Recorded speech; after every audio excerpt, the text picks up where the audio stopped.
Halo semua, apa kabar? Sini deh, duduk dulu. Aku mau cerita sedikit ya tentang sesuatu yang belakangan ini mengganjal pikiranku. Begini, kita ini kan hidup di zaman yang serba cepat kan? Semua harus tepat waktu, efisien, dan sudah di-planning matang-matang. Coba aja lihat Shinkansen, si kereta super cepat Jepang itu. Mau badai atau gempa, nyampenya selalu on time, persis kayak yang tertulis di jadwal, nggak pernah meleset. Pertanyaannya nih, seberapa sering sih hidup kita tuh rasanya setepat itu? Kayaknya kita udah kerja keras banget ya. Kita udah gambaru, berusaha mati-matian mengejar target. Misalnya, ngejar promosi, pengen punya keluarga yang sempurna, atau pengen banget achieve personal goal tertentu. Begitu nyampe di puncak, begitu target itu kena, kadang suka ada rasa kosong kan? Kayak mikir, duh, ini buat apa ya semua perjuangan ini? Shinkansen kita sih nyampe loh tepat waktu. Tapi apa tempat tujuannya itu beneran ngasih arti dan makna buat kita? Nah, ini nih inti dari semua obrolan kita hari ini. Gimana kalau sebenarnya ikigai atau kalau bahasa Jepangnya alasan kita ada itu nggak bergantung seberapa keras kita dorong benih itu. Tapi justru tergantung dari tanah yang kita rawat, yang kita olah di dalam diri kita sendiri. Kamu tahu kan perumpamaan tentang penabur benih di Alkitab yang di Injil Matius pasal 13 itu loh. Ada petani yang nyebar benih, benihnya sama, nggak ada bedanya. Tapi hasilnya itu beda banget, tergantung di mana si benih itu jatuhnya. Jadi di cerita itu, benihnya nggak bermasalah. Benihnya itu kayak ide atau pengajaran yang bagus.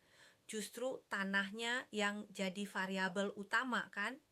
Kita sering banget nyalahin benihnya. Ajarannya nggak cocok buat saya, atau ide bisnis ini nggak berhasil gitu kan. Padahal ceritanya malah nyuruh kita nengok ke hati kita sendiri. Yuk, kita bedah 4 jenis tanah itu ya. Ini nih yang pertama, kita ngerasa kayak, aduh aku tuh sibuk banget, stres atau terdistraksi terus deh, sampai-sampai nggak ada hal baru yang bisa nancep di hati. Ini tuh kayak tanah di pinggir jalan, tahu nggak? Tanah itu padat karena terus-terusan dilewatin kendaraan kan. Kendaraan itu ya apalagi kalau bukan email, sosial media, deadline kerja, dan semua urusan sosial kita, cukiai istilahnya. Apalagi ya kalau di kita ada tekanan buat jaga image di depan umum, tatemae. Atau mungkin kita udah capek banget karena lembur berlebihan, karoshi. Intinya, pikiran kita tuh udah keras banget. Permukaannya udah terlalu dangkal buat mikir yang dalam-dalam. Nah, kalau mau dapat makna, kita harus ngapain? Kita harus bikin jeda dulu, sis. Harus ada momen sengaja kita bikin diam. Kayak kalau naik kereta, nggak usah mikirin nyampe di mana. Coba aja matiin HP sebentar, cuma selama perjalanan itu. Fokus di situ dulu. Yang kedua, ini suka bikin sebel ya. Aku tuh semangat banget loh kalau mulai sesuatu. Tapi begitu ada susahnya dikit, aku pasti nyerah. Siapa yang kayak gini? Aku juga. Haha. Ini nih tanah berbatu. Tanahnya dangkal, nggak punya kedalaman. Benihnya sih cepat bertunas. Cepat, instan, kayak mie instan deh.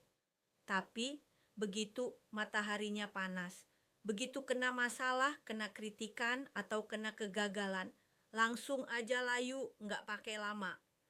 Kita tuh suka tertarik banget sama tren atau hobi yang lagi viral. Tapi begitu tahu kalau butuh kerja keras dan waktu, semangatnya langsung hilang. Maunya kan hasilnya langsung jadi. Maunya ramen fast food gitu yang cepat. Padahal kalau mau dapat nutrisi yang beneran ya butuh waktu. Hidup itu pasti ada kesulitannya, pasti ada matahari panasnya. Hidup yang bermakna itu butuh akar, nggak cuma tunas doang. Perlu ketekunan, gambaru sih, tapi ketekunan yang tertanam kuat, yang nggak didorong karena malu atau kewajiban. Ini yang paling enggak ketebak. Aku tuh udah punya semua yang aku mau deh, tapi Kok rasanya hampa terus ya? Ini loh tanah yang penuh duri. Benihnya tumbuh loh. Tapi durinya itu, si kekhawatiran dan keinginan buat nyaman atau kaya tumbuh lebih cepat. Akhirnya, semua cahaya dan airnya dicuri sama duri itu. Duri itu nggak selalu hal yang jahat kok. Punya apartemen bagus atau kerjaan enak itu nggak salah. Masalahnya kalau hal-hal ini jadi yang paling penting dalam hidup kita. Pelan-pelan dia bakal mencekik tujuan kita yang lebih dalam, ikigai kita itu. Coba deh kita renungkan bareng-bareng, apa sih gulma di hidupmu yang lagi nyedot semua energi sampai nggak ada sisa buat hal-hal yang beneran ngasih nutrisi ke jiwa dan orang lain. Terakhir, ini nih yang kita mau. Gimana caranya ya aku bisa hidup yang benar-benar bikin perubahan? Ini namanya tanah yang baik. Tanahnya itu lembut, dalam, dan udah bersih dari semua penghalang. Dia menerima benihnya, ngizinin benih itu tumbuh dan berlipat ganda, sampai bisa menghasilkan 30, 60, bahkan 100 kali lipat dari benih aslinya.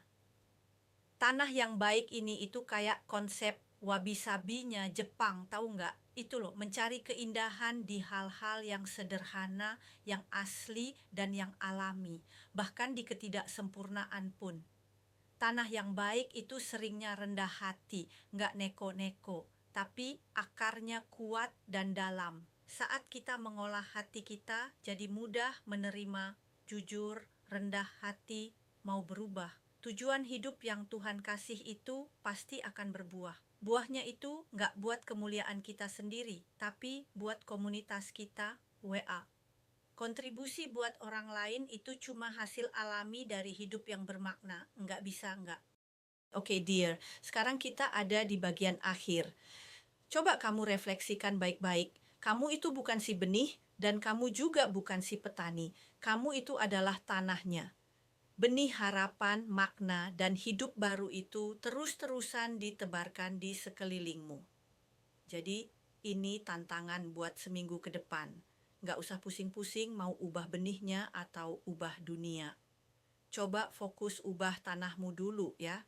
Cari satu waktu diam yang kecil aja. 5 menit aja nggak apa-apa.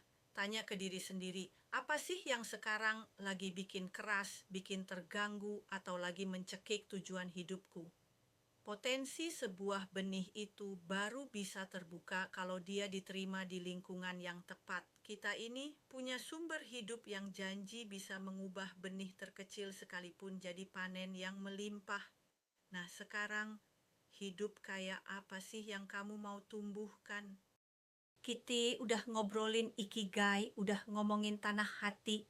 Semua ini pada intinya mengajak kita untuk menggali lebih dalam. Nggak cuma sekadar di permukaan, kita lagi ngomongin sumber air kehidupan itu sendiri. Kalau kamu merasa udah capek, cari-cari, udah jenuh berusaha keras, tapi hasilnya cuma hampa kayak tanah yang keras atau tanah yang berbatu itu. Ada pribadi yang nggak cuma nawarin benih harapan, tapi juga nawarin perubahan total pada kondisi tanah hati kita.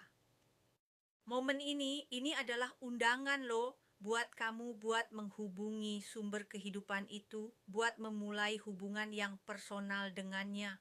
Bukan tentang ritual, bukan tentang ikutan sesuatu, tapi tentang hati yang beneran siap menerima.